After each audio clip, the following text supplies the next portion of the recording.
ازيكم يا حبايبي؟ عاملين ايه؟ يا رب دايما تكونوا بخير واحسن حال. وحشني جدا جدا من الفيديو اللي فات. موعدنا النهارده كده مع فيديو جديد، وهيكون فيديو مشتريات خضار. انا نزلت ب 100 جنيه جبت الخضار بتاعي اللي انا كنت محتاجاه بصراحه، وصنف من الفاكهه. فهنشوف ان شاء الله مع بعض الفيديو. تعالوا نشوف ال 100 جنيه جابت لنا ايه. فيا رب ان شاء الله باذن الله الفيديو يعجبكم وتستفادوا منه حتى لو بمعلومه بسيطه.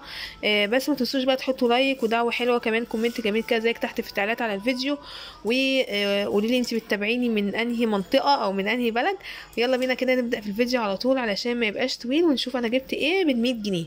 طبعا انا بعد الشغل عديت على السوق كده، بصراحه النهارده كان الجو حر قوي قوي، وما كنتش قادره اصلا ان انا اروح السوق، بس انا قلت هروح عشان في حاجات كتير كانت ناقصاني.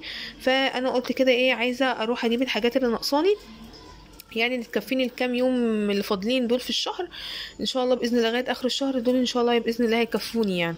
فيلا كده بينا نبدا في الفيديو. ومتنسيش بقى تحطي لايك دعوه حلوه، كمان كومنت زميل كده زيك تحت في التعليقات على الفيديو. يلا بينا نبدا في الفيديو.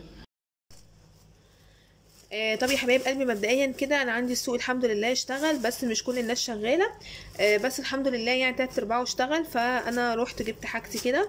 الاسعار الخضار الى حد ما معقوله، يعني مش يعني ولا هي رخيصه ولا هي غاليه.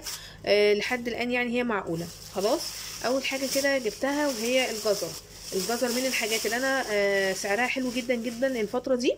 يعني انت لو عايزه تجيبي وتفرزي منها هاتيه. الكيلو منه ب8 جنيه. فسعره حلو قوي بالنسبه لي بصراحه. فممكن تفرزيه بقى بكذا طريقه، بتستخدميه في كذا حاجه بصراحه. فبيبقى حلو. بس انا بصراحه ده انا جايباه عشان خاطر احطه في التلاجة. لو هحطه على جبنه هيتاكل كده جنب الفطار. فما جبتش كتير. جبت ب5 جنيه بس منه. بصوا ما شاء الله. برتقاني كده وشكله حلو قوي اهو زي ما انتم شايفين. وانا قلت له حط لي ب5 جنيه بس. فتقريبا دول كيلو الا ربع. او من الحبه دول ان شاء الله باذن الله هيقعدوا معايا بقى لغايه اخر الشهر. ويجي شهر جديد ان شاء الله باذن الله بمشترياته الجديده. لو قدرت ان انا اعملها معاكم الميزانيه هعملها، ما قدرتش بصراحه اعذروني. فيلا بينا كده نكمل نشوف احنا جبنا ايه تاني.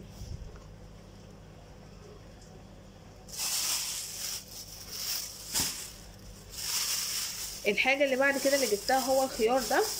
الخيار ده يا جماعه في ناس بتبيعه ب10، وفي ناس بتبيعه ب12. انا للاسف جبته من ابو 12 لان انا كنت لسه ما دخلتش السوق قوي. بس لما دخلت بعد كده لقيت ان الخيار بيتباع جوه السوق ب10. فقلت خلاص بقى مفيش مشكله، هو ده نصيبي وده رزق البياع يعني وكده. فالمهم ان انا جبت نص كيلو من ابو 12، يعني نص كيلو عامل 6 جنيه. اهو عملوا لي حوالي ال6 وحدات دول. حلوين برضو. بينفعوا بقى جنب فطار، في سلطه، في اي حاجه برضو. لازم يكون عندك خيار حتى لو هو غالي. انا متبعه طريقه ان حتى لو الحاجه غاليه اجيب كميات بسيطه منها، بس المهم ان انا اجيبها، يعني مش اللي هو ما اجيبهاش خالص، لا اجيبها. دي كده كانت تاني حاجه معايا. طيب، تالت حاجه معايا هي البصل. البصل الاحمر طبعا نزل. ده الموسم بتاعه. انا كنت كل اسبوع بجيب الابيض، بس انا من عشاق الاحمر بصراحه، بحب الاحمر اكتر. الاحمر بقى لما جيت امسكه كده حسيت من تحت كده نشفت. وبصوا البصلايه حلوه ازاي. جميله جدا جدا وناشفه، مش طريه ولا حاجه، ومن هنا كده ناشفه. البصل ده كان بكام؟ كان ب12 جنيه ونص. وفي ناس بتبيعه ب15، في ناس بتبيعه ب13، يعني هو اسعار متفاوته. بس اقل حاجه 12 جنيه ونص. فانا بصراحه جبت دول وزنتهم، قلت له حط لي ب10 جنيه بس. خلاص، يعني الحبه دول كده ب10 جنيه. انا الحمد لله لسه عندي كام بصلايه بس البصل الابيض، فانا قلت هكمل على اللي عندي ان شاء الله باذن الله. كل الحاجات دي هتقضيني لحد اخر الشهر. فجبت دول كده كانوا عاملين 10 جنيه. يعتبر كيلو الا حاجات بسيطه.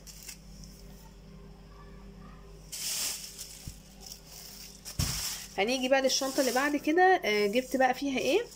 جبت الفلفل الرومي ده. انا عندي فلفل حار فما جبتش بصراحه المره دي فلفل حار. الفلفل الرومي ده كان عامل 15 جنيه كيلو. بس دوت ب16. لان هي قالت لي الربع ب4 جنيه. فانا بصراحه جبت ربع بس اهو. دول كده ربع كيلو. زي ما قلت لكم انا ما جبتش فلفل حار فيه لان انا عندي. فانا جبت ربع كيلو من الفلفل الرومي. كان عامل 4 جنيه، يعني الكيلو منه ب16. وفي ناس بتبيعه كيلو منه ب15. بس انا لقيت ده كده شكله حلو كده وطازه فجبت منه. الحاجه اللي بعد كده اللي جبتها، جبت الليمون ده. عايزه اقول لكم ان الليمون الربع بكام؟ ب6.5 تقريبا او ب7. المهم انا قلت لها حطي لي ب5 جنيه بس. ب5 جنيه عملوا لي دول كده اهو زي ما انتم شايفين. برضو قلت ايه، لان انا مش بستخدم الليمون كتير بس لازم يكون عندي. وانا بصراحه الليمون عندي خلصان خالص من التلاجة، فقلت كده اجيب ب5 جنيه يعني ينفعوني لحد اخر الشهر.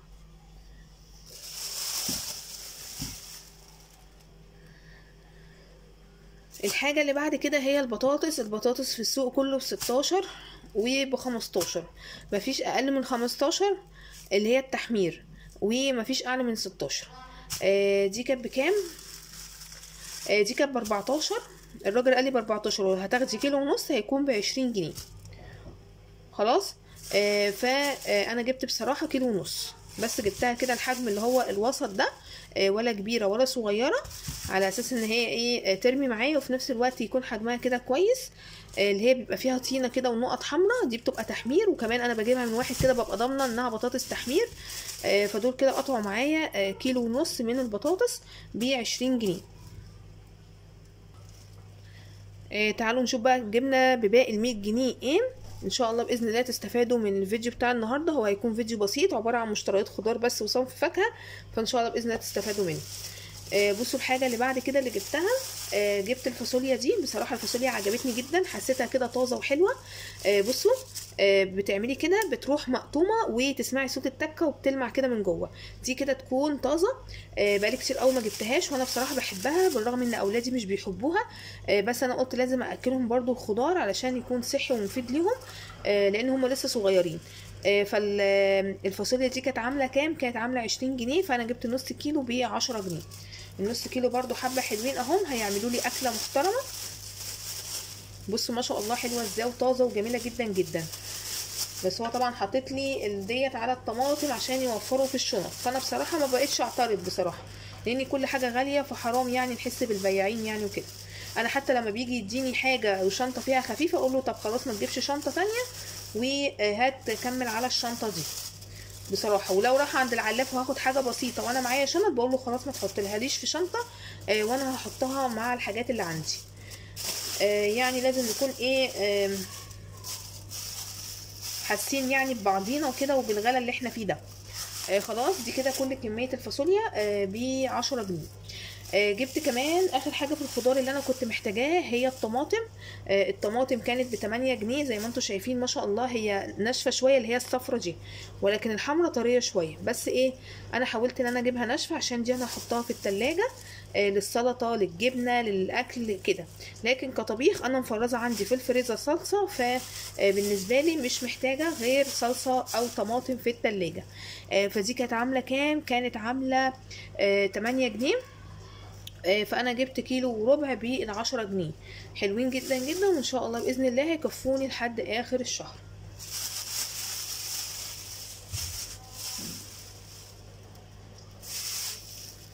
ده كده كان بالنسبه للخضار اللي انا كنت محتاجاه واللي انا ان شاء الله باذن الله هيكفيني. وكمان جبت صنف خضار اهو.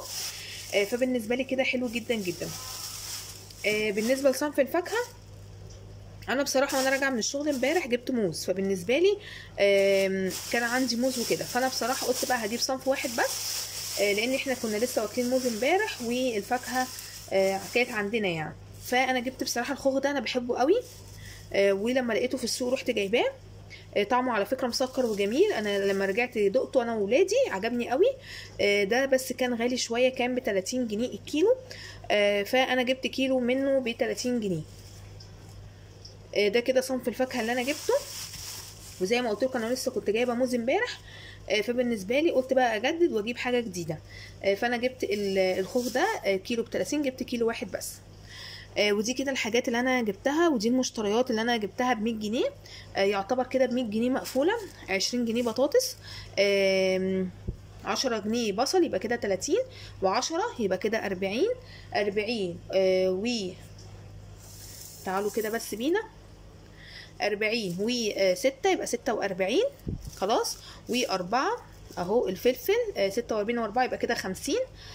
50 و5 يبقى 55 و5 يبقى 60، 60 و10 يبقى 70 اللي هي الطماطم.